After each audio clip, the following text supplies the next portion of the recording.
Here I have ALCATEL 3V, and today I'm going to show you how to add photo to contact on this device. So first of all, you have to open phone, then go to contacts here, select the contact which you want to add photo.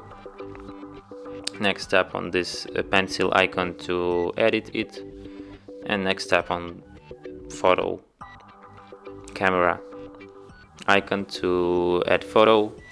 Next you have to choose if you want to take photo or choose taken photo. Select the photo. Next you have to adjust it like this and tap here to save it. And that's it, photo edit.